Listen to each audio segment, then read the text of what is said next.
आज जुड़ रहे हैं यूट्यूब चैनल संकल्प कोचिंग विद धीरेन सर। मैं धीरेन शुक्ला। आज आपको एलसीएम एचसीएफ का जो तीसरा क्लास आपका रहेगा, इसमें जो शेष प्रश्न इससे रह गए थे, इससे संबंधित लासा मासा से, उन पे चर्चा करेंगे। तो लघुत्तम समापवर्त से प्रश्न लगभग हो गए थे। आज जो आपका क्लास होगा उसमें महत्तम समापवर्त से संबंधित प्रश्न होंगे, साथ साथ लासा, लघुत्तम समापवर्त और महत्तम समापवर्तक से मिश्रित प्रश्न रहेंगे। तो सबसे पहले हम स्टार्ट करेंगे आपको महत्तम समापवर्त के साधारण पर प्रश्न, मासा से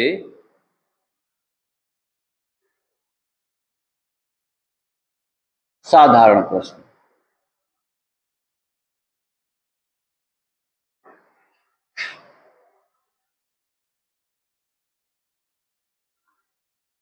ठीक है, पहला प्रश्न अब यहां से देखेंगे। पहला प्रश्न क्या है, यहाँ पहला प्रश्न आप देखेंगे मासा से साधारण प्रश्न में कि वो बड़ी से बड़ी संख्या ज्ञात करे जो 24, 60, 84 को पूर्णतः भाग करे। या ये प्रश्न 24, 60, 84 को भाग करने वाली बड़ी से बड़ी संख्या क्या होगी, या 24, 60, 84 को पूर्णतः विभाजित करे। तो यहाँ पर अब 24 भी भाग हो जाए, 60 हो जाए, 84, ये तीनों संख्याएं जितनी संख्या हैं वो सभी बड़ी से बड़ी। अब जैसे एक तो सबको भाग कर रहा है तो ये तो सबसे छोटा समापवर्तक होगा। अब महत्तम समापवर्तक ज्ञात करना है तो 24, 60, 84 का महत्तम समापवर्तक कैसे ज्ञात करेंगे, यहाँ पर देखेंगे। पहले भी बताया जा चुका है, इसको भाग बीच से नहीं खींचना है, हमको क्या करना है 24, 60 और 84। अगर आपका कॉमन सेंस अच्छा काम कर रहा है तो बड़ी से बड़ी संख्या अप्लाई कर दो जो सबको भाग कर रही हो। तो यहाँ हम देखते हैं कि अगर 4 से डिवाइड कर दे तो 4, 4 छन 24, 15 और 4 दूनी 8, 4 एक 4। सभी को देखा मैंने, सब भाग हो रही थी तो हमने ऐसा कर लिया। मासा में सभी भाग होंगी तभी भाग किया जाएगा। अभी फिर हम देख रहे हैं कि सब भाग हो रही, तो किससे भाग हो रही है, 3 से। 3 दूनी 6, 3 पचे 15, 3 सती 21। यहाँ ध्यान देंगे कि अब ये वैल्यू जो है इसको आपको नहीं लेना है, ये जो आपके बच्चे इसमें ये नंबर केवल लेनी है आपको 4 और 3। 4 तिया 12, 12 वो बड़ी सी। इसका आंसर क्या आ गया, 4 गुणा 3 बराबर 12। 12 बड़ी से बड़ी संख्या हो गई। देखिए 12 दूनी 24, 12 पंचे 60, 12 सती 84। इससे बड़ी संख्या नहीं है जो कि पूर्णतः इन तीनों संख्याओं को विभाजित कर सके। नेक्स्ट अगला दूसरा प्रश्न है 2502 और 3654 का मासा ज्ञात करें। जब बड़ी संख्याएं रहती हैं तो ऐसी संख्याओं को हम किससे भाग करके भाग विधि से प्रश्न को हल करते हैं महत्तम समापवर्तक के लिए। तो यहाँ पर जो देखते हैं कि अगर 2 या 2 से अधिक संख्याएं हैं तो जो उसमें छोटा मान होगा, सबसे छोटा मान वो भाजक बनेगा। भाग की क्रिया जो होती है उसमें भाजक यहाँ लिखा जाता है। ये आपका 2502 है और उससे बड़ी संख्या ये आपकी भाज्य बनेगी। और इससे जब डिवाइड करेंगे तो यहाँ पर एक बार टेबल लग जाएगी, 2502 होगा। डिवाइड करेंगे और यहाँ पर शेष 2, यहाँ पर 5 और यहाँ पर 1 और यहाँ पर 1। ठीक है, इसके बाद में ये जो शेष बचा है वो भाजक बनेगा और पहले वाला जो भाजक था वो यहाँ पर भाज्य बन जाएगा 2502। अब इसको फिर हम डिवाइड करेंगे तो देखते हैं कि हम 2 बार 3 बार टेबल अधिक इससे बड़ा मान हो जाएगा। 2 बार अगर लगाते हैं तो 2 दूनी 4, 2 पंचे 10, 2 एकन 2 1 3, 2 एकन 2। ठीक है, 2 दूनी 4, 2 पंचे 10, 2 एकन 2 1 3, 2 एकन 2। 12 में 4 गया 8, यहाँ पर बचा 9, यहाँ पर बचा आपका 1, 198। अब 198 नया भाजक बनेगा और आपका 1152, 1152 ये आपका भाज्य बनेगा। अब यहाँ पर टेबल हम गेस करेंगे 19 बचे 95, 5 बार टेबल लगनी चाहिए तो चेक कर लेते हैं एक बार। 5 अठे 40, 0, 5 9 45, 4 49, 5 एकन 5 और 4 9। ठीक है, 6 बार अगर लगाते हैं तो क्या हो जाएगा, 6 अठे 48, 6 9 54, 6 एकन 6, 5 11, तो यहाँ पर 6 8 48, 8 आया, 6 9 54 और 4 कैरी जो किया तो जो है उससे अधिक हो जाएगा, इसलिए 5 बार लगाएंगे। तो 5 8 40, 5 9 45 और 4 49 और 5 1 5 4 9, यहाँ 2 बचा, यहाँ पर 15 में 9 गया 6, यहाँ पर 162। 162 इसके नीचे का प्रोसेस मैं यहाँ ले आता हूँ।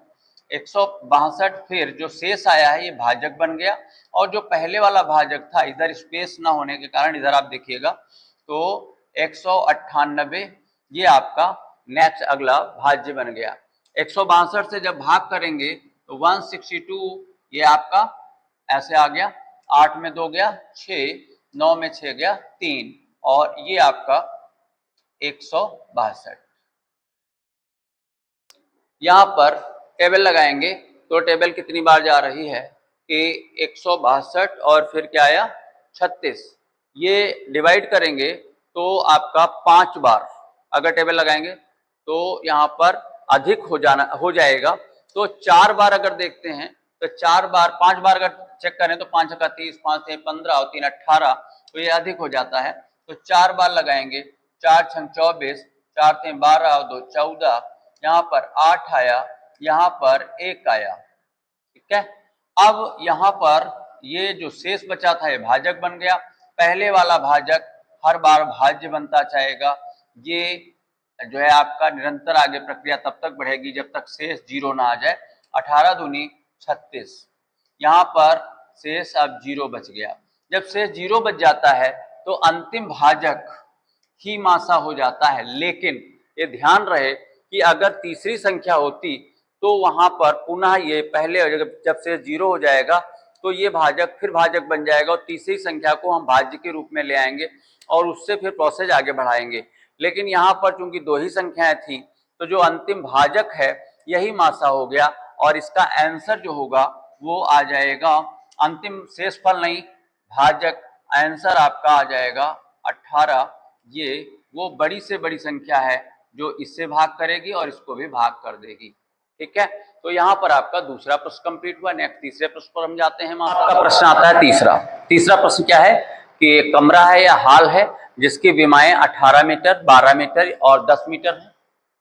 इन तीनों जो विमाएं हैं, तीनों लंबाइयां जो हैं, इनको मापने के लिए वो बड़े से बड़ा कौन सा पैमाना प्रयोग किया जाए जिससे ये तीनों भुजाएं मापी जा सकें। अब ध्यान रखना, लालसा वाले में भी प्रश्न आया था, वहां पर ये पैमाने थे और पूछा गया था वो छोटे से छोटी लंबाई क्या होगी जिसको ये पैमाने माप सके। यहाँ प्रश्न क्या है कि ये लंबाइयां हैं और इन लंबाइयों को मापने के लिए बड़े से बड़ा कौन सा पैमाना प्रयोग किया जाए जिससे कि ये लंबाई मापी जा सके। बड़े से बड़ा पैमाना अभी हम थोड़ी देर के लिए एक यहाँ पे चर्चा करने वाले हैं कि 18 और 12 को मापने के लिए अगर हम 6 मीटर, देखिए 1 मिनट, यहाँ पे 6 मीटर ले लें तो इसको तो माप लेंगे 6 3 18 3 बार में, इसको माप लेंगे 6 दूनी 12 2 बार में।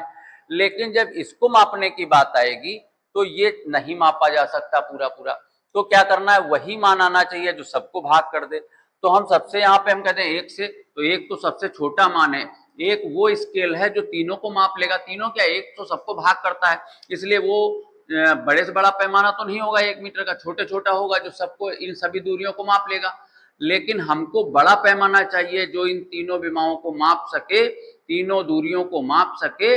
इसके लिए वही पैमाना होगा जो कि इन तीनों वैल्यू को डिवाइड कर दे, भाग कर दे, अर्थात महत्तम समापवर्तक निकाला जाएगा। यहाँ पर ये ध्यान रखिएगा, भाग कर दे हो जाए, और एक दो बातें हैं, ये भाग कोई दी गई संख्या है उसको भाग करना और ये स्वयं भाग हो जाना, तो ये दोनों में अंतर है, ठीक है ना।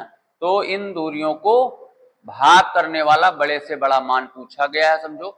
यहाँ पर मासा निकालेंगे तो 18 12 10 का भाग विधि से नहीं निकालिए, लंबा प्रोसेस नहीं खींचना है। यहाँ पर क्या करना है, आती भाग विधि, लेकिन ये छोटा क्वेश्चन है तो यहाँ पर सबसे पहले वही वैल्यू से भाग करेंगे जिससे सब डिवाइड हो जाए। तो 9 18, 2 6 12, 2 5 10।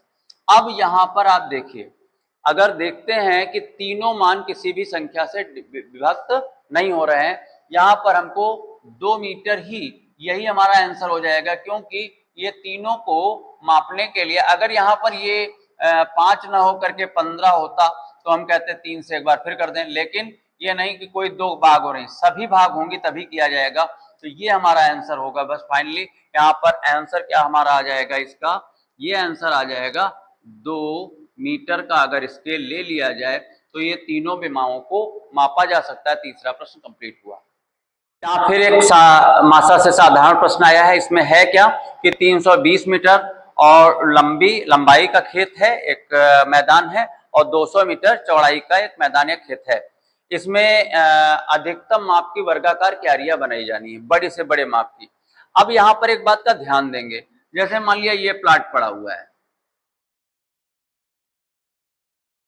और ये मान लेते हैं कि ये 10 है और ये है मान लिया 8, ऐसा है। अब इसमें हमको क्यारी बनानी है, हम कहते हैं कि 5-5 मीटर वाली क्यारी बना लो, तो 5-5 इधर तो कवर कर ले जाएगा, 2 क्या ऐसे बन जाएगा, लेकिन 5 वर्गाकार बननी है तो जितनी लंबाई उतनी चौड़ाई होनी चाहिए। तो अगर हम 5 बनाएंगे तो इधर फिर दूसरी क्यारी के लिए हमको 5 नहीं मिल पाएगा और जगह छूट जाएगी, तो क्यारी भी बन जाए, एरिया भी कवर हो जाए पूरा। तो इसके लिए करना क्या होगा कि चौड़ाई भी भाग हो जाए और लंबाई भी भाग हो जाए, ऐसा बड़े से बड़ा मान ले लें तो वर्गाकार क्यारी बन जाएंगी। अगर हम यहाँ 1-1 मीटर की ले लें तब भी बन जाएंगी, और चूंकि एक छोटा मान है, बड़े से बड़ी वर्गाकार क्यारियां। और ये क्वेश्चन आप ध्यान रखना, यही क्वेश्चन एक हर्ष है और उस पर वर्गाकार टाइल्स आ जाता है तब भी यही मेथड होगा, और कभी कभी टाइल्स की संख्या या क्यारियों की संख्या भी पूछ लेते हैं। तो यहाँ ध्यान रखेंगे कि क्या करना है कि 320 मीटर लंबाई है इधर और इधर को 200 मीटर ये चौड़ाई है, ये आपके प्रश्न में दी हुई है। अब हमको क्यारी बनानी है तो इधर का भी माप जो है क्यारी बनती चली जाए, इधर भी बनती चली जाए, तो चौड़ाई की तरफ और पूरा खेत भर भी जाए, कोई क्षेत्रफल छूटा ना रह जाए। तो ऐसा वो मान जो 320 को भाग करे, 200 को भी भाग करे, वही मान होगा, वही एक वर्गाकार क्यारी की भुजा होगी, विमा होगी। तो अब हम यहाँ पर कैसे निकालेंगे, इन दोनों का मासा निकाल लें। तो 320 और 200, ठीक है। यहाँ पर जिनको नहीं आता है वो छोटे छोटे नंबर, वैसे यहाँ पर क्या है कि चलो हम 10 से कर दे रहे हैं, 10 से करेंगे तो यहाँ 32 आ गया और यहाँ 20 आ गया। बड़े भाई बड़ा मान ले लो, भाग कर लिया। अभी भी ये दोनों डिवाइड हो रहे हैं, किससे हो रहे हैं, 4 से कर लो, 4 8 32, 4 5 20। अब यहाँ डिवाइड नहीं हो रहे हैं तो हमको इधर नहीं जाना, लासा में हम ऐसे गुणा कर ले, हमको यही वैल्यू ले लेनी। अब ये क्या आ गई, 10 और 4 इनका गुणा आ गया 40।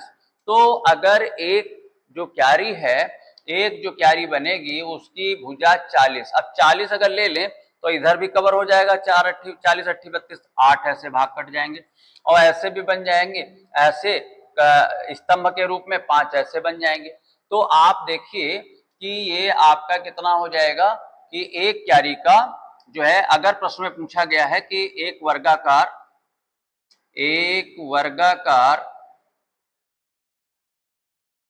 क्यारी की भुजा, यह टाइल्स के लिए भी आ जाता है, एक वर्गाकार क्यारी की भुजा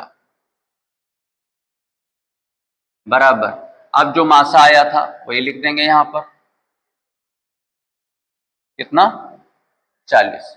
लेकिन अगर आपसे पूछा जाए क्षेत्रफल कितना होगा, तो ध्यान रखिए मैं एक ही प्रश्न में बता दे रहा हूं, क्षेत्रफल अगर पूछा जाएगा तो ये क्या हो जाएगा, 40 वर्ग का क्षेत्रफल होता है भुजा स्क्वायर, तो 40 का स्क्वायर बराबर 1600 वर्ग मीटर। एक क्यारी का क्षेत्रफल 1600 वर्ग मीटर होगा। अब इससे और आगे बढ़े हम, तो अगर ये पूछा जाए कि कितनी क्यारियां बनेंगी, अब देखिए ये एग्जामिनर पे डिपेंड कर रहा है कि वो प्रश्न पूछेगा कैसे। प्रत्येक क्यारी की भुजा कितनी होगी, तो ये 40 मीटर। अगर वो पूछे कि प्रत्येक क्यारी का क्षेत्रफल कितना होगा, तो 1600 वर्ग मीटर। यहीं पर तीसरा प्रश्न, चूंकि हम नहीं देखते कि यादों में इन्होंने पूछा नहीं पूछा, तीसरा प्रश्न एक और बनता है कि पूरे मैदान में कुल क्यारियों की संख्या क्या होगी। तो इसके लिए क्या करेंगे कि जो मैदान का क्षेत्रफल है वही तो कवर हो गया है, तो क्यारियों की संख्या बराबर, मान लें n क्यारी बनेंगी, तो n क्यारी बनी तो एक क्यारी का क्षेत्रफल आया है 1600 और बराबर कुल क्षेत्रफल पूरे मैदान का, तो मैदान आयताकार था तो लंबाई गुणा चौड़ाई 300। तीन प्रकार का प्रश्न, पहले तो यहाँ पर भुजा 40 आ गई, क्षेत्रफल आपका 1600 आ गया, लेकिन ये प्रश्न भी पूछा जाता है कि पूरे मैदान में क्यारियों की संख्या क्या होगी, और ये क्वेश्चन टाइल्स के लिए भी आ जाता है कि फर्श है, टाइल्स बनना है, तो वहां पर पूरे मैदान का क्षेत्रफल और टाइल्स जितने लगे हैं उनका क्षेत्रफल बराबर होगा। एक टाइल्स का क्षेत्रफल 1600 है, कभी कभी मेंसुरेशन में भी सवाल आ जाता है, तो माना n इसमें क्यारियां हैं, n जो है क्यारी बनी है वर्गाकार, तो एक क्यारी का क्षेत्रफल 1600 है, तो n क्यारियों का क्षेत्रफल n गुणे 1600 होगा, और पूरे मैदान का क्षेत्रफल लंबाई गुणा चौड़ाई होता है। ये दोनों बराबर क्यों है? क्योंकि उन क्यारियों ने ही पूरा मैदान ढक लिया है, तो दोनों एरिया बराबर होंगे। 1600 एक क्यारी का क्षेत्रफल है, माना n क्यारियां बनेंगी, तो n गुणे 1600 बराबर 320 गुणे 200। जब इसको सॉल्व करेंगे तो n बराबर 40। तो यहाँ पर आपके कई प्रश्न बने कि प्रत्येक क्यारी की एक भुजा कितनी होगी, वो 40 होगी।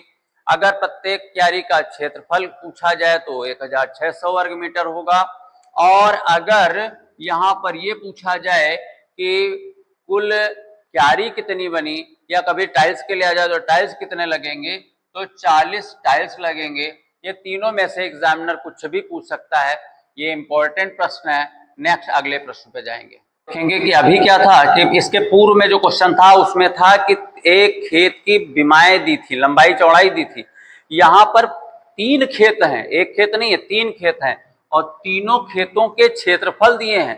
पहले खेत का क्षेत्रफल 250 वर्ग मीटर, दूसरे खेत का क्षेत्रफल 300 वर्ग मीटर, और तीसरा खेत है जिसका एरिया है 200 वर्ग मीटर। अब इसमें कहा गया है कि तीनों में बड़े से बड़े एरिया की क्यारी बनाई गई है, लेकिन समान माप की बनाई गई।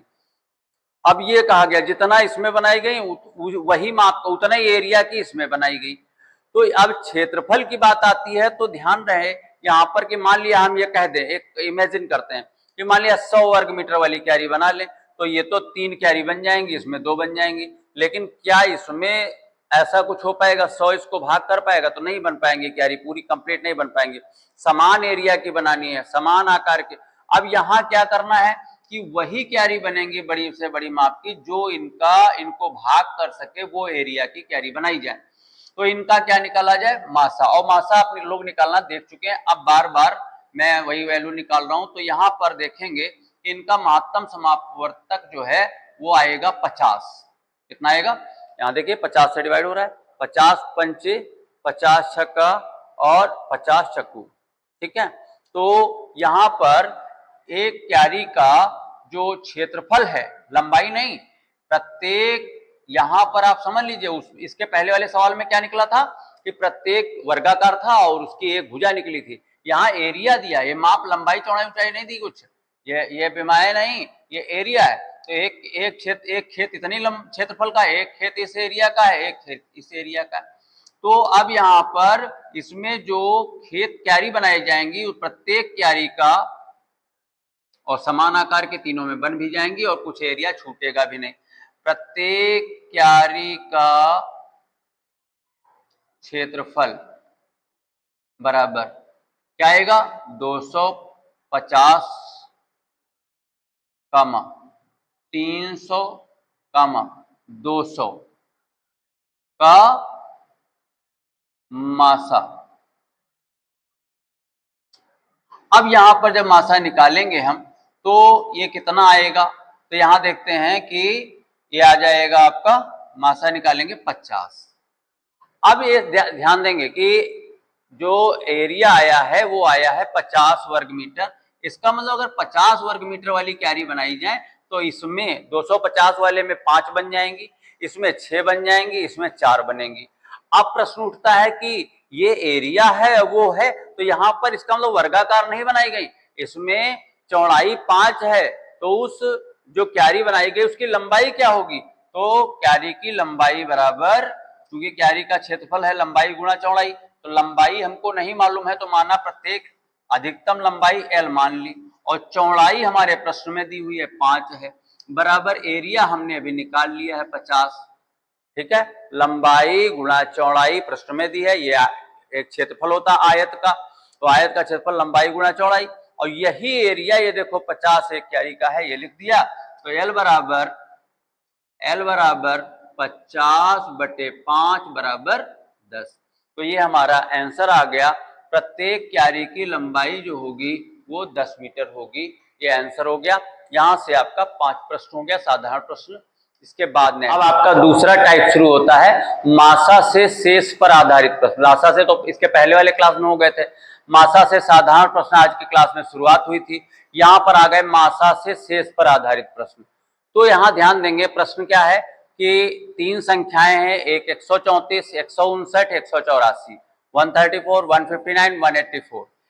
इनको ये बोला गया है कि वो बड़ी से बड़ी संख्या ज्ञात करो जिससे इन नंबर को भाग किया जाए तो प्रत्येक दशा में 9 शेष बचे। ठीक है, प्रत्येक दशा में 9 शेष बचे, वो बड़ी से बड़ी संख्या। अच्छा, एक दिमाग लगाओ कि अगर ये 9 जो शेष बच रहा है इसको हम पहले कम कर लें तो ये बचा 125, इसमें 9 कम कर लो तो ये बचा 150, इसमें 9 कम कर लो तो ये बचा 175।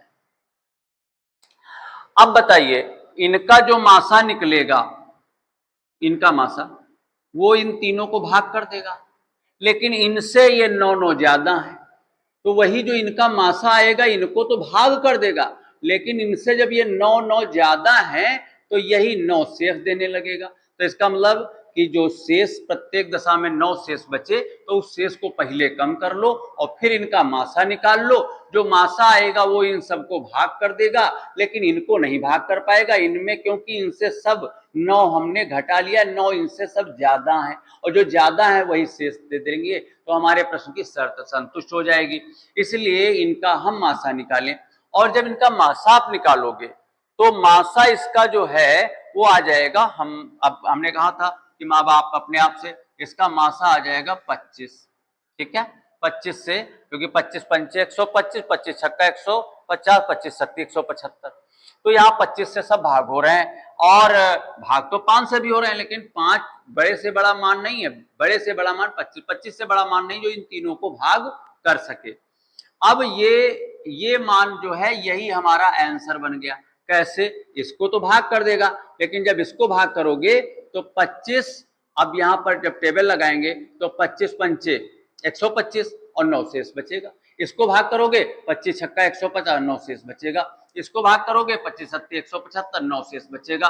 तो हमारे प्रश्न की शर्त भी संतुष्ट हो गई। तो अब कभी भी प्रश्न आए और ये कहा जाए कि कुछ नंबर दे दी जाए और कह दिया जाए वो बड़े से बड़ा मान ज्ञात करो जिससे इनको भाग करने पर, इनसे भाग नहीं, इनको भाग करने पर, विभाजित करने पर 9 शेष बचे, तो आप क्या 9 या जो भी शेष बचे तो शेष को आप क्या करिए, नंबर से घटा लीजिए और उसके बाद उसका मासा निकाल दीजिए, वही आंसर होगा। लेकिन वो जो आंसर आया है वो आप ये मत कहिए तो सर भाग कर दे रहा, तो इनको भाग कर दे रहा, लेकिन हमारे प्रश्न में ये नंबर है, इनको हमने पहले वहां पे दिमाग लगा लिया कि 9 कम कर लो, इनका मासा निकालो, इनको भाग कर देगा, इनसे 9 ज्यादा है तो जो ज्यादा है वो शेष देने लगेगा। हमारा क्वेश्चन हो गया। तो यहाँ पर आपका मासा से शेष पर आधारित एक पहला प्रश्न आया।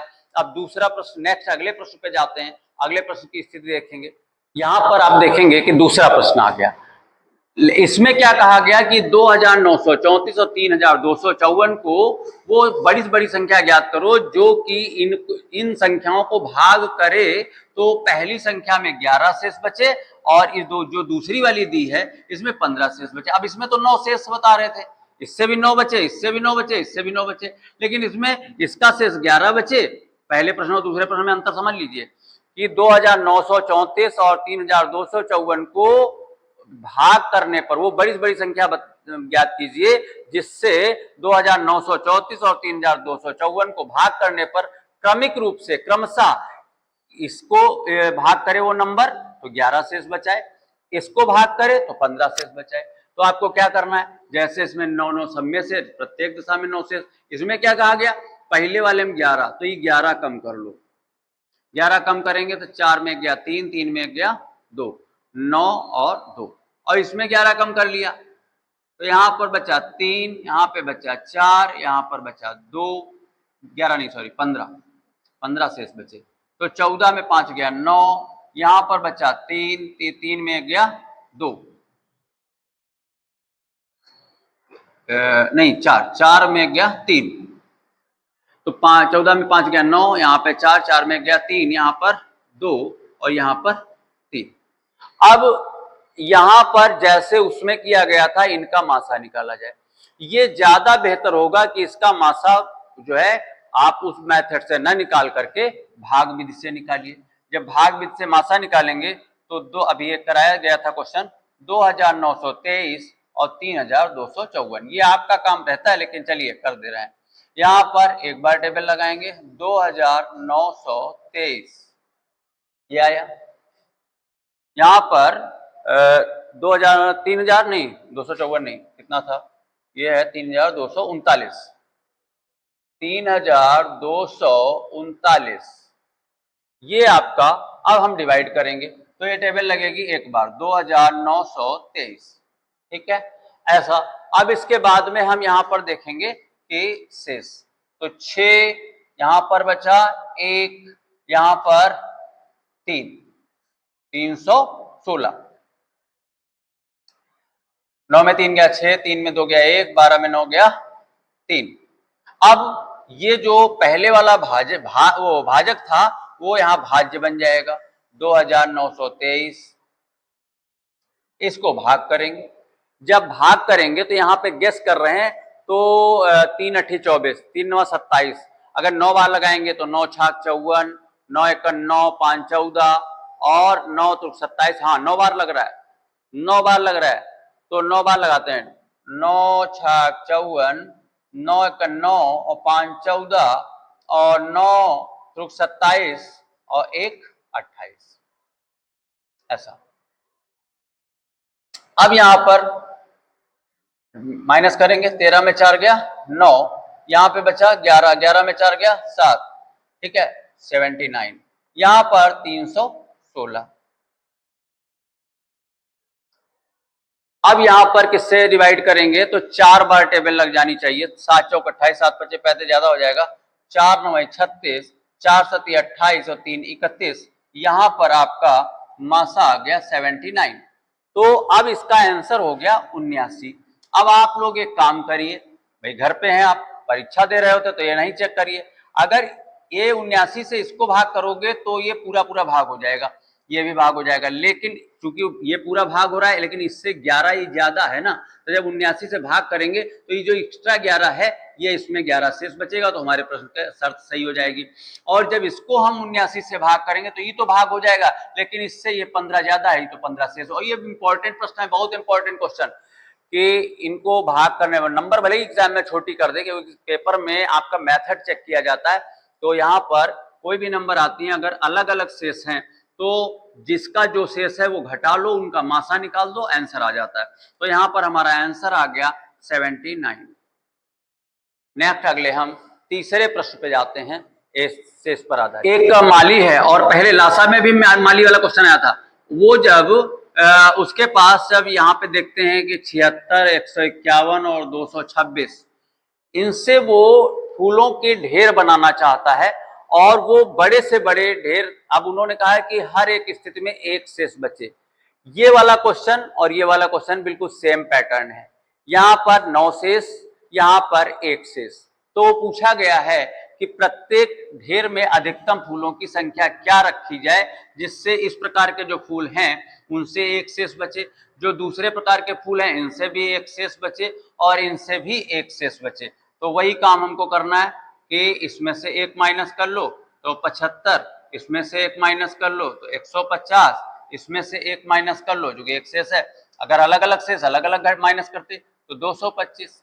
अब यहां पर अगर हमसे पूछा जाए कि वो कितने कितने के ढेर बनाए, तो अब अगर ढेर की बात आती है तो अगर हम कह दें कि 75 50 का तो इसका तो बन जाएगा, इसके नहीं बनेंगे, अर्थात वही मान आएगा जो इनका मासा हो। और मासा अगर हम देखें तो यहाँ पर 75 75 से भाग हो जाता है, 75 150 को भी भाग कर देगा, 75 दूना, और ये भी 75 से भाग हो जाएगा, 75 तिया। तो मासा आप लोग निकालिएगा। अब हम मासा हर बार यहाँ पर 75, 150 और 225, इनका मासा जो है वो आ जाएगा 75। तो अगर वो 75 फूलों के ढेर बनाए तो हर प्रकार के जो फूल हैं उनमें से हर ढेर में एक शेष रह जाएगा। अगर 76 है तो 75 का एक ढेर बनेगा, एक फूल रह जाएगा उसके पास। 151 के जब बनाएगा तो 75 75 दो जगह 150 दो ढेर बन गए और एक फूल उसका शेष रह जाएगा।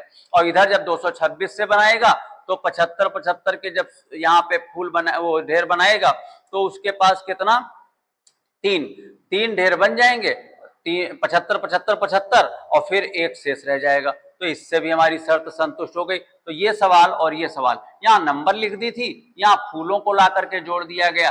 आपका सेम पैटर्न पे ये भी क्वेश्चन था, पहला और तीसरा तो हो गया। अलग अलग शेष है तो अलग अलग घटाइए, और एक ही शेष अगर कोई नंबर दे देते हैं तो वही नंबर घटाना है। आपका ये तीसरा प्रश्न हो गया, किससे, शेष पर, मासा से शेष पर आधारित प्रश्न। अब अगला हम आते हैं और नेक्स्ट टाइप पे। अब यहाँ पर चौथा प्रश्न है कि 545, 863 और 969 ये तीन संख्याएं हैं, वो बड़ी से बड़ी संख्या ज्ञात करो जिससे इनको भाग किया जाए तो समान शेष बचे। जब कभी ऐसा प्रश्न आ जाए कि समान शेष बचे, वो ऐसी बड़ी से बड़ी संख्या ज्ञात करो जिससे भाग करने पर समान शेष बचे, तो इसकी ट्रिक है कि प्रत्येक का एक दूसरे से अंतर निकाल लो, डिफरेंस। पहले का दूसरे से, दूसरे का तीसरे से और पहले का तीसरे से, हर एक का एक दूसरे से, जो बड़ी है उससे छोटी घटाते जाओ। तो यहाँ पर पहली दूसरी का निकालेंगे तो यहाँ पर 5 में 3 गया 2, यहाँ 13 में 5 गया 8, और यहाँ पर 5 में 4 गया 1, यहाँ पर 8 में 5 गया 3, 13 में 5 गया 8, 5 में 4 गया 1 और यहाँ पर 8 में 5 गया 3। अब इसका डिफरेंस निकालते हैं तो 9 में 3 गया 6, फिर यहाँ पर 6 यहाँ है और आपका 6 में 6 गया 0 और 9 में 8 गया 1, ठीक है। तो यहाँ पर 106 आया। फिर इसका और इसका डिफरेंस निकालेंगे तो 9 में 5 गया 4, फिर 6 में 4 गया 2 और यहाँ पर 9 में 5 गया 4। यहाँ पर आप जब इसको देखेंगे, मासा निकालिएगा चाहे भाग विधि से या फैक्टर किसी विधि से, तो यहाँ मुझे देख करके लग गया है कि सब 106 से भाग हो रहे हैं। 106 चूंकि इसमें वैल्यू है तो इसका मासा आ जाएगा 106। यही वो बड़े से बड़ा मान है। सुन लीजिए, बड़ा इंपॉर्टेंट क्वेश्चन है कि अगर कभी संख्याएं दी जाए और कहा जाए समान शेष बचे और शेष बताया ना जाए, अभी तक सब में शेष बता दिया जा रहा था, तो आप क्या करोगे, अभी जब शेष बता दिया जा रहा था तो घटा ले रहे थे शेष को। अब इसमें शेष कहा जा रहा है समान शेष बचे, तो जब समान शेष कहें तो उन्हीं संख्याओं का आपस में ही अंतर निकालो। पहली का दूसरी संख्या से, दूसरी का तीसरी से और पहली का तीसरी से, पहली और तीसरी का अंतर। तो ये जब अंतर आ जाएगा तो जो मासा आएगा यही वो बड़ी से बड़ी संख्या है जिससे कि इन नंबर को भाग किया जाएगा तो समान शेष बचेगा। लेकिन इनको अब ये मत कहना कि सर इसको ये तो भाग हो जा रही है, भाई इनका मासा है तो ये तो भाग हो ही जाएंगे। लेकिन यही है मेथड कि इनका अगर डिफरेंस आपस में निकालोगे तो जो डिफरेंस आता है उनका तो ये मासा है, लेकिन इनको जब भाग करोगे तो समान शेष बचेगा। लेकिन कभी कभी हमारी परीक्षाओं में ये संख्या ही पूछ लेते तो हमारा आंसर आ चुका है, लेकिन अगर शेष पूछा जाएगा तो आप कोई एक नंबर ले लीजिए और जिससे भाग करके देखिए। जो छोटी नंबर ले लो, जो आपको भाग इजी लगे। 545 और यहाँ पर 106। तब यहाँ पर जब डिवाइड करोगे तो यहाँ टेबल 106 के 5 बार लग जाएगा, 5 का 30 और 5 0 0 3 और 5 1 5, तो यहाँ पर 5 और 1। तो यहाँ आप देखेंगे कि अगर इसको भाग करोगे तब भी 15 शेष आएगा, इसको भाग करोगे तब भी 15 शेष आएगा, इसको भाग करोगे तब भी 15 शेष आएगा। प्रत्येक दशा में समान शेष बच रहा है। तो हमारा दूसरा आंसर ये आपका, अगर ये पूछा जाए कि शेष भी ज्ञात करो तो ये आंसर, और वो संख्या ज्ञात करो, दोनों प्रकार से हमारे एग्जाम में प्रश्न पूछे गए हैं। इंपॉर्टेंट प्रश्न है कि प्रत्येक दशा में समान शेष बचे तो मासा निकालेंगे, ठीक है। और मासा किसका निकालेंगे, उन्हीं संख्याओं का आपस में अंतर निकाल करके, और अंतर जो आएगा उसका मासा निकाला जाएगा, ना कि संख्याओं का। ये हमारा संख्या आ गई। और शेष पूछा जाए तो कोई एक मूल संख्या ले लीजिए, अंतर नहीं, मूल संख्या, उनमें से किसी, चाहे इसको भाग कर लो चाहे इसको, जब समान शेष बच रहा है तो कोई एक, लेकिन छोटी नंबर ले लेंगे या जो इजी भाग लग रहा है वो ले लीजिए, क्योंकि पेपर में शार्ट टाइम होता है। यहाँ डिवाइड करते हैं, शेष 15 आ गया। यहाँ पर अगला टाइप आता है लासा और मासा से मिश्रित प्रश्न, जिसमें लासा और मासा दोनों से संबंधित प्रश्न। तो हमारा एक प्रश्न है कि जिसमें मासा 11 दिया है, लासा, ये भी बहुत इंपॉर्टेंट क्वेश्चन है, लासा 693 है, उनमें से एक संख्या 77 है और दूसरी संख्या हमको ज्ञात करनी है। लेकिन ये एक सूत्र बताया गया था, एक संबंध बताया गया था कि पहली संख्या गुणा दूसरी संख्या बराबर मासा गुणा लासा। ये दो ही संख्याओं की स्थिति में लगता है, इसमें से ये चार वैल्यू में से कोई एक गायब कर दी जाती है और आपसे एक निकालनी रहती है। तो इसमें हमको एक संख्या 77 दे रखी है, चलो ये हो गई। दूसरी संख्या नहीं मालूम है, इसको हमने यक्ष मान लिया, या जो भी मानना चाहो मान लो। और यहाँ पर मासा है 11, लासा है 693। यक्ष बराबर 11 गुणे 693 बटे 77। 11 सती 77, 7 से कैंसिल कर दिया मैंने, 7 9 63, 7 9 63। और यहाँ पर जो दूसरी संख्या है वो निकल करके आ गई कितनी, 99। ये हमारा आंसर हो गया, इसका दूसरी संख्या, और सूत्र लग गया। ठीक है, कंप्लीट हुआ। का मासा और लासा के लिए आपको बताया गया था कि ये क्वेश्चन आता है कि अगर भिन्न दी हुई है उनका मासा लासा निकालना है तो 3/7, 2/5, 5/14 का मासा अगर निकालना है तो भिन्नों का मासा बराबर, आपने पढ़ा था कि अंशों का मासा जो निकालना है वो ऊपर, मासा निकालना तो मासा अंशों का, ठीक है, लासा निकालना होता तो अंशों का लासा, और हरों का जो निकालना है उसको छोड़ करके लासा बचा रहेगा तो अंशों हरों का लासा, ये सूत्र है। तो मासा जब निकालेंगे अंशों का तो 3 और 2 5 का मासा, तीनों आपस में, अब यहाँ पर अभाज्य संख्याओं का मासा 1 होता है, आप निकाल के देखोगे तब भी यही रहेगा। अगर लासा निकालेंगे तो यहाँ 7 कॉमन मिल जा रहा है दोनों में, तो यहाँ पर 7 हो गया, 2 और 5, 7 दूनी 14, 5 70, 7 दहम 70, 5 से भाग करेंगे तो 14 पंचे 70, और 14 से भागे 14 पंचे 70। तो यहाँ पर आपका जो लासा है वो 70 आ जाएगा, और इसका आंसर हो गया 1/70। ये मासा निकल के आ गया। लेकिन अगर यहीं पर लासा निकालना है, और एक बात ध्यान रखना, अगर एग्जामिनर कभी धोखा दे दे, यहाँ पर 2/6 लिख दे तो ये काटना नहीं, 2/2 2 2 3 6 काट दोगे, आपका आंसर गलत हो जाएगा। आप जोड़ना घटाना सब में सरल कर लीजिए, लेकिन मासा लासा में जैसा है वैसे रखना। यहाँ पर ध्यान देंगे, अगर यहाँ लासा निकालना है तो लासा जब निकालना है तो अंशों का लासा जब निकालेंगे तो 2 3 6 7 42 लासा हो जाएगा, क्योंकि यहाँ पर भी अभाज्य संख्या है। और जब मासा निकालेंगे इन तीनों का तो इसमें कौन सी नंबर है जो सबको भाग कर रही है, तो 1 है। ये भी हम देख रहे हैं 9 14 20, ये एक ही नंबर से तीनों भाग नहीं हो रही हैं, इसलिए इसका मासा जो है 1 आएगा। लासा बराबर अंशों का लासा बटे हरों का मासा, इसका उल्टा, अंशों का लासा हरों का मासा, जो निकालना ऊपर वाले का, तो इसका लासा निकालेंगे तो ये तो गुणा हो जाएगी, और मासा निकालेंगे तो 1 आ जाएगा। तो ये हमारा इसका आंसर जो है ये आ गया आपका लासा, और यहाँ पर ये आ गया आपका मासा। दोनों प्रश्न ये भिन्न पर आधारित थे, लेकिन यहाँ पर एक चर्चा और करना चाहेंगे हम, अगर प्रश्न कभी रहे 0.3 और अगर आगे आ जाए 0.06 ऐसे करके, और तब लासा या मासा निकालना पड़ जाए, तो आप ध्यान रखना कि इसको चेंज करना है तो पॉइंट हटाते हैं और यहाँ 1 और 0 हो जाएगा, यहाँ पॉइंट हटाते हैं, यहाँ 1 0 0 हो जाएगा। लेकिन एक यहाँ पर 2 बातें ध्यान रखना। पहली बात तो इसको सिंप्लीफाई मत करिए, दूसरी बात हर में जितने जीरो हों उतने जीरो यहाँ भी बनाइए, अधिकतम जितने जीरो 100 है तो यहाँ पर भी 100 बनाइए। इसी के बाद इसी प्रोसेस से लासा मासा निकालिएगा। अगर 3/10 है और यहाँ 6 तब नहीं, यहाँ पर आपको ये वैल्यू को जो अधिकतम है वो केस बनाना रहेगा, फिर लासा मासा निकालेंगे।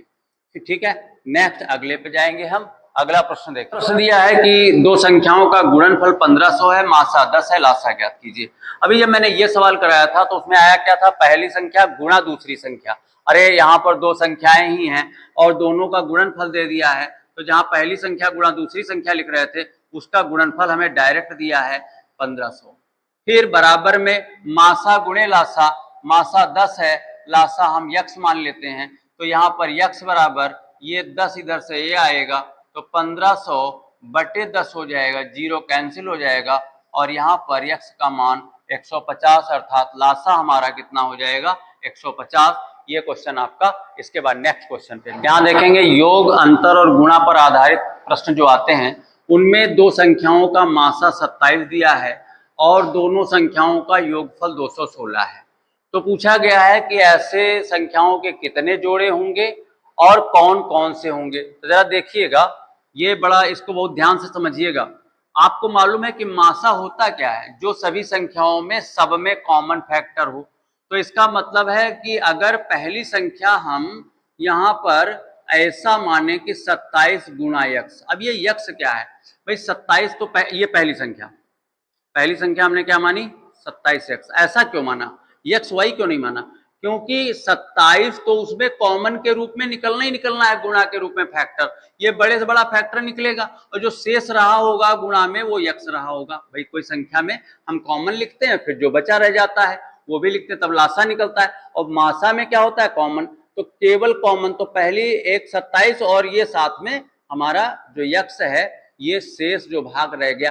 जैसे एक उदाहरण देख लो, मान लिया कहीं पर एक 81 है और 54 है। अब यहाँ पे 27 इसको काट देगा, 27 तिया 27 दूनी, तो 27 दोनों में कॉमन गया। तो इसका मतलब पहली संख्या अगर हम लिखें तो मासा 27 से है, जो दोनों को भाग करता है, बड़ी से बड़ी संख्या वही तो मासा होता है। तो मासा 27 और यहाँ पर इंटू 3, ये बचा रह गया, और 27 मासा और दूसरी संख्या यहाँ पर बचा 2।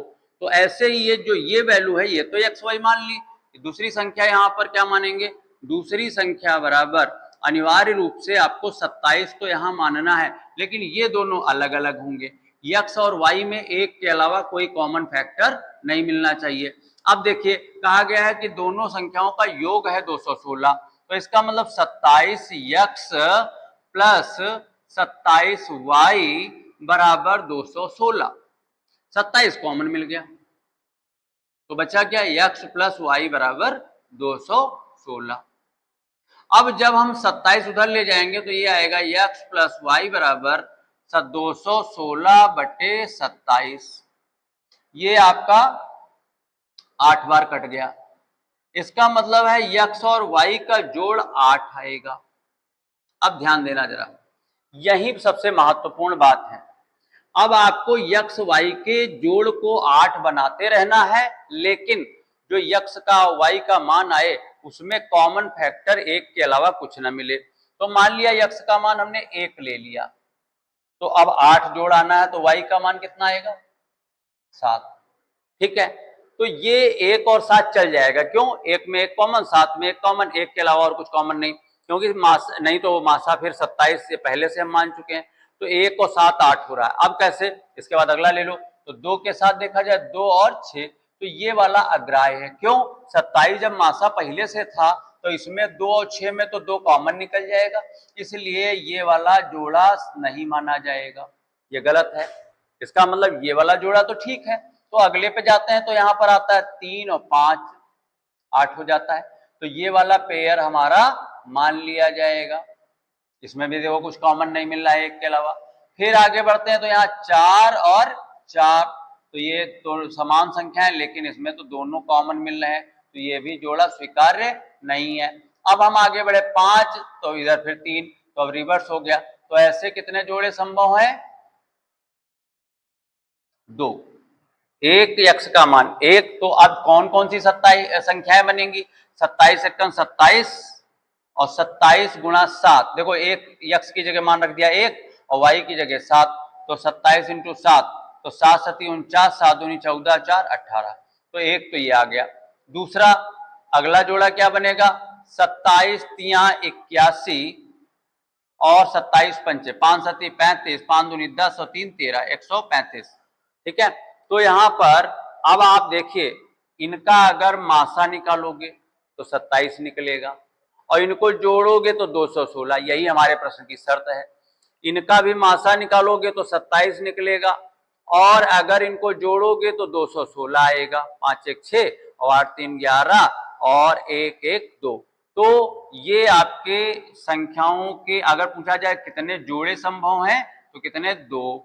और अगर पूछा जाए कि वो संख्याएं कौन कौन सी हैं वो भी बताइए, तो 27, 189 एक ये, और दूसरा सेट 81 और 135 वाला। तो ये क्वेश्चन समझ में आ गया होगा। नेक्स्ट अगले पे जाते हैं। नेक्स्ट यहाँ पर देखेंगे दूसरा भी वैसा ही प्रश्न आ गया। मासा 25 है, योग 275 है, तो 25x पहली संख्या, दूसरी संख्या 25y बराबर 275। अब यहाँ पर 25 कॉमन ले लेंगे तो x प्लस वाई बराबर 60 में ले जाए तो 25 × 25, 25 × 25, ठीक है, 11 आ गया। अब यहाँ पेयर कितने बनेंगे, तो 1 और 10 ये पेयर बन जाएगा। फिर 2 और 9 ये भी बन जाएगा, क्योंकि इसमें कॉमन 1 के अलावा नहीं मिल रहा है। 3 और 8 ये भी बन जाएगा। 4 और 7 ये भी बन जाएगा। 5 और 6 ये भी बन जाएगा। अब यहाँ से 6 और 5 तो यहाँ पर ये सारे जोड़े बनते जा रहे हैं, अर्थात कितने जोड़े बनेंगे, 5 जोड़े बनेंगे। 5 जोड़े ऐसे बनेंगे। कितने जोड़े, 5। अब ये 5 सेट बन गए। अब अगर कोई कहते संख्याएं, तो इसमें आप ध्यान दीजिए कि x प्लस वाई 11 आया था, तो इसको x 25 × 25, 25 हम 225। अगर 25 और 250 का आप एलसीएम वो मासा निकालोगे तो 25 आ जाएगा, और इनको जोड़ के देखोगे तो आपका योग 275 आएगा। ऐसे ही इसमें देखो 25 दूनी 50 और 25 नवा 225। यहाँ पर देखोगे कि इन दोनों का मासा आपका 25 आ जाएगा, और जोड़ करके देखोगे तो 275। ये सबके साथ लागू होता रहेगा। यहाँ इनमें भी 25 या 75, 25 80 200। तो यहाँ पर जितना भी आप निकालोगे सारी जोड़े भी आ जाएंगे, और 5 जोड़े हैं, ये पांचों जोड़े संख्याओं के। ये तो आपका रेशियो जैसा है, एक एक ये जोड़ा, तो ये रेशियो तो पता एक्स वाई के मान निकाल लिए थे। अब वहां पर ये संख्याएं आती जा रही, ये संख्याएं ऐसे निकल आएंगी। आप ये अब आपने अपने आप से करेंगे, ठीक है। इसके बाद हम जाते हैं अगले तीसरे प्रश्न। तो योग की बात थी, अब आ गया अंतर। मासा दिया, अभी योग दिया रहता था, अब संख्याओं का अंतर दिया। तो एक संख्या 12x और दूसरी 12y बराबर 24, अंतर है तो माइनस कर दिया। 12 कॉमन ले लिया तो x माइनस वाई बराबर 24/12, 24/12 मतलब 2। अब यहां पर हम क्या करेंगे कि अगर हम ऐसे देखें तो इसमें तो भाई x और y के ऐसे सहभाज्य, ये आपस में सहभाज्य होने चाहिए, क्योंकि कॉमन मिले ना, क्योंकि मासा 12 है, पहले से x y के ऐसे मान आए जिनमें कॉमन 1 के अलावा कुछ ना मिले। तो अगर मैं यहाँ पर 1 लिख दूं और 3 लिख दूं चल जाएगा। अब और लिख दें, 2 लिख दें और 4 लिखें नहीं चलेगा, लेकिन यहाँ पर 3 लिख दें, 5 लिख दें तो चल जाएगा। 5 7 लिख दें चल जाएगा, 7 9 लिख दें चल जाएगा, 9 11 लिख दें तो चल जाएगा। अब ये कंडीशन आ गई कि आप ऐसे लिखोगे तो इसके अनंत जोड़े, असीमित जोड़े आ जाएंगे। तो यहाँ पर अगर अंतर के लिए प्रश्न आ जाए तो वहां पर आप कभी भी प्रश्न ऐसा आ जाता है तो यहाँ पर हम तुरंत लिख देंगे कि इसके जोड़े कितने बनेंगे, असीमित जोड़े, अनंत जोड़े बनेंगे इसके। और ऐसे केस में ये ज्ञात नहीं किया जा सकता कि इसके कितने जोड़े होंगे, ठीक है। इस प्रकार का जवाब आपका आंसर रहेगा। इसमें संख्याएं बहुत सारी पॉसिबल हो जाएंगी। जैसे अभी हम किसी में मान रख दो, जहां ये देखिए अभी तो हम और भी लिखते हैं 11 13, 13 15, 15 17, 17 19, 19 21, 21 23, सब में 2 का डिफरेंस आता जा रहा है। अब जब 2 का डिफरेंस आ रहा है तो हम यहाँ पर लिखते ही चले जाएं और ये डिफरेंस 2 बना रहेगा। तो ये आपका डिफरेंस 2 है, और ऐसी संख्याएं आपकी बहुत अनंत संख्याएं आएंगी। इसलिए इसमें कितने जोड़े तो उनका निर्धारण नहीं किया जा सकता, ज्ञात नहीं किया जा सकता। ये भी प्रश्न आपका कंप्लीट हुआ। ये 16 और 16 2 बार आपका यहाँ पर भाग में चला जाएगा, और इसका गुणा मत करिए, अलग अलग लिखिए, जिससे आपको कैंसिल करने में थोड़ा सरलता रहे। 16 × 16। अब इसको काटेंगे अगर हम, तो ये कैंसिल कैसे होगा, 16 चक्कू 64, ठीक है। और फिर इसके बाद 7 7 बचा 76 हो गया। फिर हम दोबारा से 16 चक्कू 64। अब कितना बचा, 64 10 74 2 12 और 16 80 128। फिर 16 से कैंसिल करें, 16 दूनी 32, 32 10 42 2 16 ठीक। इसका मतलब है कि x गुणा y 28, लेकिन यहां पर भी शर्त है कि ये दोनों आपस में सह-अभाज्य होने चाहिए। तो यहां पर देखते हैं 1 और 28 की गुणा 28 हो जाएगी, और 2 और 14 की गुणा भी 28 हो जाएगी, लेकिन ये नहीं माना जाएगा क्योंकि 2 और 14 में क्या हो जाएगा, ये 2 और 14 ये जोड़ा नहीं माना जाएगा क्योंकि 2 और 14 में कॉमन मिल गया। अब हमको और आगे बढ़े हम, तो फिर अब क्या हो जाएगा, 2 गुणे 14, 14 गुणे 2, ये भी नहीं मिले। अब यहां पर एक और 4 गुणे 7, 4 सती 28, ये मिल गया। ठीक है, तो एक 28 का मिला, 2 के साथ 2 फैक्टर मिल रहा था। 28 में और देखते हैं तो 3 फैक्टर है नहीं इसका, 4 सती 28 मिल गया, 5 है नहीं, 6 है नहीं, 7 है नहीं, 8 भी नहीं है, 9 नहीं है, 10 के साथ नहीं है, 11 12 13 14। तो यहाँ पर 14 और ये देख चुके थे, तो अब इसका दूसरा फैक्ट नहीं बनेगा। तो यहाँ पर 2 पेयर बन रहे हैं, 1 और 28 की गुणा और 4 और 7 की गुणा। यहाँ पर मासा अगर आप देखोगे तो 16 की इससे गुणा करोगे तो 16 एक 16, और 28 और 16 की गुणा करोगे तो मासा 16 आएगा। लेकिन जब इनका 16 और 16 गुणा 28, 16 गुणा 1, इनका फिर गुणा करोगे तो 7168 आपका वो गुणनफल आ जाएगा। तो ऐसे करके ये आप क्वेश्चन करेंगे जब गुणनफल की बात आती है। तो यहाँ कितने जोड़े संभव हैं, तो अगर संख्याएं पूछी जाएंगी तो इन्हीं में 16 को इससे गुणा कर दो, 16 को इससे गुणा कर दो, इसको 16 से, इसको 16 से, तो ऐसे करके। अब कभी कभी ऑप्शन दे देता है तो कोई एक संख्या डाल देता है तो संभावना जो होती है उसको स्वीकारा जाता है। तो ये भी क्वेश्चन हो गया। यहाँ पर आपका लासा मासा से अनुपात पर आधारित प्रश्न आ गए। लैंग्वेज का विशेष ध्यान रखिएगा कि दोनों संख्याओं का अनुपात 3:4 है। मासा होता क्या है, जो अनुपात को सरल रूप दे देता है। तो अनुपात को सरल रूप कौन देता है, कि मासा से भाग करने पर ही अनुपात आता है।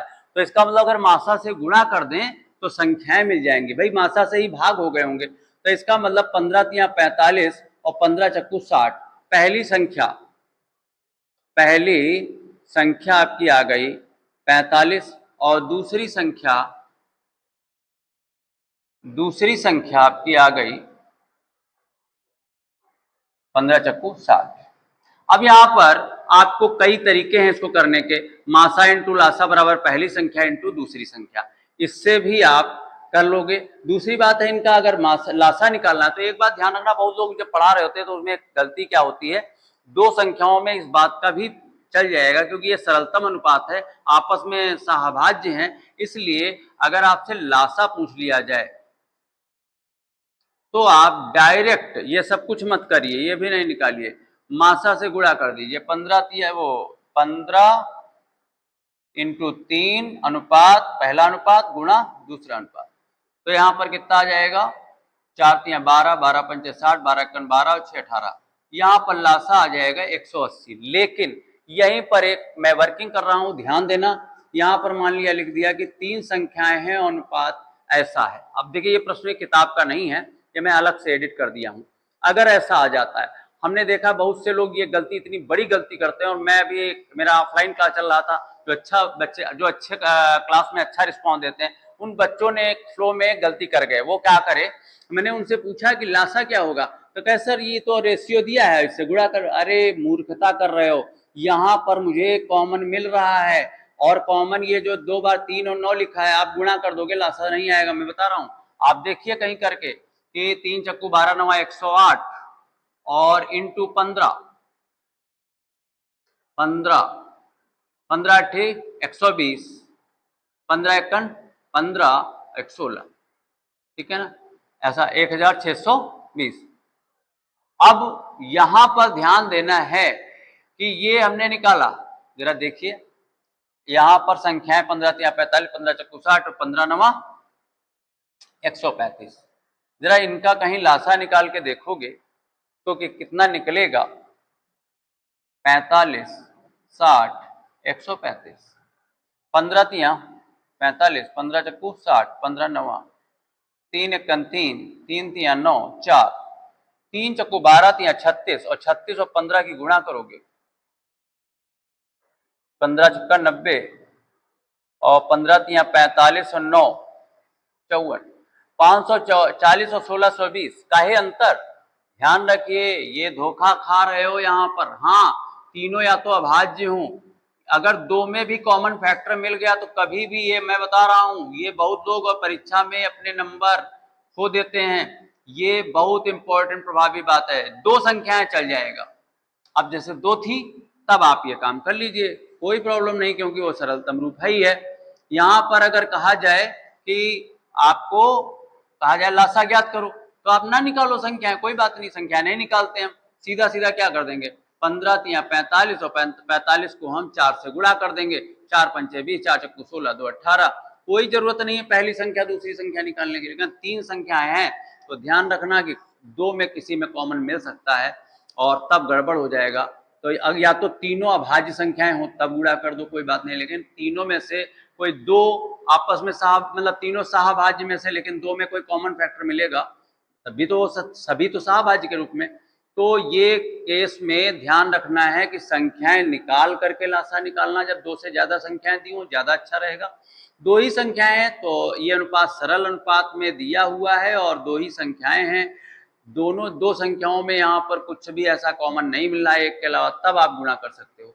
दो से ज्यादा संख्याएं हो तो आप धोखा खा जाओगे। तो यहाँ पर ये आपका क्या देखिए, यहाँ पर हम यहाँ पर रेशियो दिया है तो अब रेशियो दिया है तो आप यक्स से गुणा करके, यक्स है क्या मासा, अनुपात मासा से भाग करके बनता है और मासा से गुणा करके रियल वैल्यू में बनती है। तो माना कि इनका मासा यक्स है तो पहली संख्या 4x हो जाएगी, दूसरी संख्या 5x हो जाएगी। अब पहली 4x दूसरी 5x, इन्हीं का गुणनफल दिया है 5120, तो 4x इंटू 5x बराबर 5120। यहाँ 4 पंचे 20 उधर चला जाएगा, यक्स और यक्स की गुणा यक्स स्क्वायर हो जाएगी, तो 5120 बटे 20, जीरो कैंसिल हो गया, 2 दूनी 4, 2 पंचे 10, 2 छंग 12, यक्स स्क्वायर बराबर 256। आपको पता होना चाहिए कि स्क्वायर हटता है तो वर्गमूल लगता है, 256 का वर्गमूल 16 आ जाएगा। जब यक्स का मान 16 आ गया तो पहली संख्या आ गई 64, दूसरी संख्या आ गई 80। अब मासा पूछा था तो हमारा आंसर यही हो गया, आंसर हमारा 16 ही सही है। लेकिन क्यों? क्योंकि ये यक्स जो माने हो ये दोनों में देखो कॉमन मिल रहा है नहीं मिल रहा है, यही तो गुणा के रूप में कॉमन मिल रहा है। मासा सबसे पहला क्लास सबसे पहले दिन अलग अलग लिख रहे थे तो यही तो कॉमन है। तो यहाँ पर यक्स जो है आपका क्या रहेगा, ये मासा है और जो यक्स का मान निकला है मासा के। लेकिन अगर संख्याएं पूछ लेंगे तो ये निकल के आएंगे। ठीक है, हो गया। यहाँ पर अगला क्वेश्चन, ये क्वेश्चन आया और ये शायद हमको लग रहा है कि मासा लासा में नहीं डालना चाहिए था, क्योंकि दो संख्याओं में अनुपात दिया है और अंतर दिया, नंबर सिस्टम में भी चल जाएगा। तो इसका मतलब है पहली संख्या 9x है, पहली संख्या 7x है, दूसरी 9x, अंतर है तो बड़ी संख्या से छोटी संख्या को घटा दिया, बराबर हमने 10 लिख दिया, 9 में 7 गया 2x और बराबर 10, x बराबर 5। अगर ये कहा जाता कि मासा ज्ञात करो तो ये तो 5 आ जाता, क्योंकि यही कॉमन है। लेकिन उन्होंने मासा न पूछ के पूछा है बड़ी संख्या, तो ये नंबर सिस्टम में भी क्वेश्चन, यही आप यक्स मानते हो जब अनुपात दिया होता है तो यक्स 5 से गुणा कर दें तो छोटी संख्या आ जाएगी 5 सती 35 है ये मान में, और इसमें रख दोगे 5 9 45। अगर बड़ी संख्या पूछी है तो आपका आंसर ये हो गया, छोटी पूछी है तो आपका ये हो गया, दोनों संख्याएं आ गई। फिर अब ऐसा ही प्रश्न आ गया, दो संख्याओं में अनुपात 11 और 15 का है, उनका योग 520 है, तो 15x प्लस 11x, ये जो x है ये मासा के रूप में होता है, ये रियल वैल्यू आ गई है, उनका जोड़ 520 दिया है। तो यहाँ पर 15 और 11 यहाँ पर हो जाएगा 26x बराबर 520, यक्स का मान 26 दूना 52, 26 भाग में चला गया, यक्स की वैल्यू आ गई 20। अब 20 अगर रख देंगे तो पहली संख्या छोटी संख्या आ जाएगी 15 दूनी 30 और 0 300 हो गई, दूसरी संख्या आपकी हो जाएगी 11 दूनी 22 220। तो आपको दोनों संख्याएं पता चल गई हैं। अगर उन्होंने बड़ी पूछी तो बड़ी संख्या, छोटी पूछी तो छोटी संख्या। अगर उन्होंने लासा पूछा होता, ठीक है, तो ये 20 की गुणा 15 और 11 से कर देते, क्योंकि यहाँ पर अनुपात को मासा से, ये मासा ही है और मासा से गुणा करके यहाँ पर लासा आ जाएगा, लेकिन दो संख्याएं हैं तो। अगर 3 होती तो आपको संख्याएं निकाल करके करना, नहीं तो धोखा खाओगे, मैं प्रश्न में बोल चुका हूं। ठीक है, अगले प्रश्न पे जाते हैं। एक और पॉइंट आप समझ लेंगे जो कि किताब से या कह लें अलग लेकिन टॉपिक से जुड़ी हुई बात है कि जब आप कभी कुछ संख्याएं दी होती हैं उनका मासा और लासा निकालते हो, तो जब मासा निकालते हो तो केवल कॉमन जो सब में मिलता है वही लिखते हो, कॉमन लिखते हो, वो क्या हो जाता है, मासा। ठीक है, और लासा जो होता है, ठीक है, लासा क्या होता है, पहले हम कॉमन लिखते हैं और जो बचा रह जाता है वो भी लिखते हैं। तो आप समझिए, एक उदाहरण के द्वारा समझ लीजिए, जो हम पहले दिन लिए थे पहले क्लास में 45, 60, 90, इनका अगर एलसीएम निकालते हैं हम, तो एलसीएम इनका कितना निकल करके आएगा, 45, 60, 90, यहाँ पर 15 तिया 45, 15 चक्कू 60, 15 छक्का 90। जरा देखिए ये आपका मासा, लेकिन यहाँ पर लासा अगर निकालेंगे तो ये फिर कट रहे हैं, तो ये फिर कट रहे हैं, तो 3 3 3 दूनी 6 और 4, तो यहाँ पर कितना आएगा, फिर यहाँ पर कैंसिल हो रहा है, 3 दूनी 2 से 2 दूनी 4, 2 1 2 1, तो यहाँ कितना आएगा, 2 दूनी 4 3 12 और 12 15 दूनी 30 और 15 180। ठीक है, तो लासा में क्या पाया आपने कि ये तो 15 सबको भाग कर रहा था, तो ये 15 जो सबको भाग कर रहा था यही तो मासा है, ये यहां पर भी लिखा जाएगा ये वाला मान, क्योंकि ये सबको काट दिया इसने।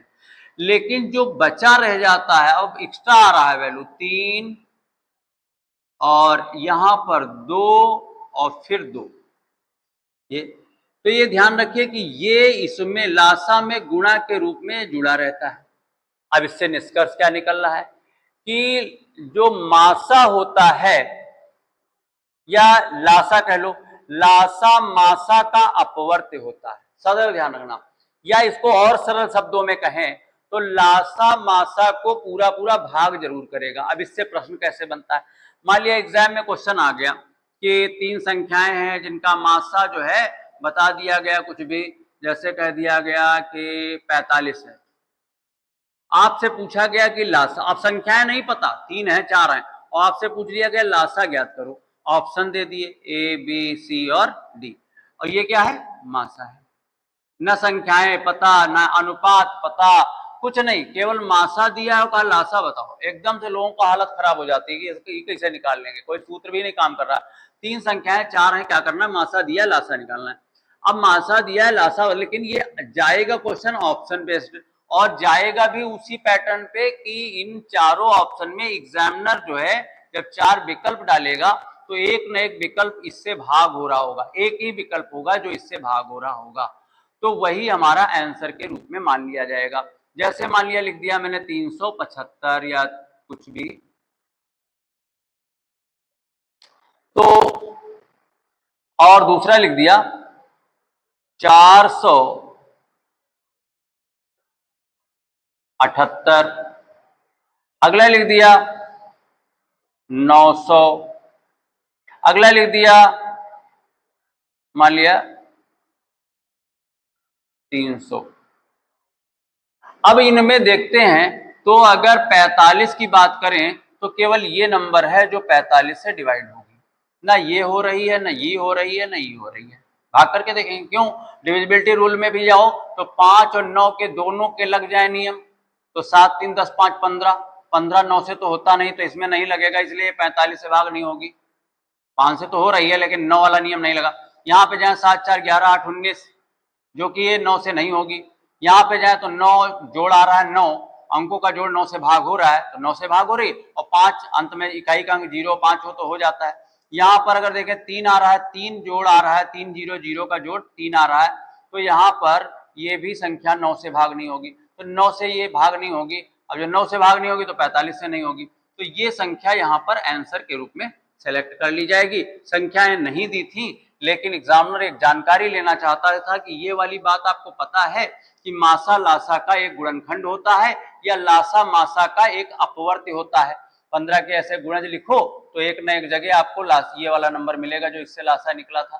ठीक है, अब यहाँ पर एक पॉइंट और है कि सर अगर ऐसे 2 ऑप्शन आ जाए, आज ही के क्लास में मैंने अपने ऑफलाइन के क्लास के बच्चों को कभी कभी मैं रोक लेता हूँ, और किसी न किसी एक अच्छे बच्चे जो निकल रहे होते हैं, बहुत कभी कभी उनके दिमाग में आ जाता सब कुछ पढ़ लिया, तो वहां पर अगर 2 ऑप्शन डाल दिए जाए, जैसे मान लिया यहीं पर 450 भी डाल दिया जाए और 900 भी डाल दिया जाए। अब तो दो ऑप्शन टकराने लगे, तो लासा कह रहे हैं लघुत्तम, निम्न में से लघुत्तम समापवर्त क्या है, तो इन दोनों में वरीयता में आपका ये जाएगा, क्योंकि इनमें भी जो भाग होने वाली छोटी छोटी संख्या होगी वो ये है। ठीक है, लेकिन इतना डीप में जाना नहीं चाहिए, लेकिन चलो ठीक है, अगर ऐसी स्थिति आती तब ऐसा निर्णय लेंगे। लेकिन यहाँ पर मैंने जो भी लिखा था, पहले कुछ लिख रखा था मैंने, शायद 300 लिख रखा था, तो अब आपका यहाँ पर टॉपिक विराम के केस में जाता है और लगभग आपके लासा मासा से संबंधित जितने भी प्रश्न थे सारी चर्चा आपके पिछले और इस क्लास में लेकर के कंप्लीट हो गया। नेक्स्ट मैं रीजनिंग या हिंदी किसी टॉपिक से जुड़ूंगा, फिर मैथ पे वापस आऊंगा।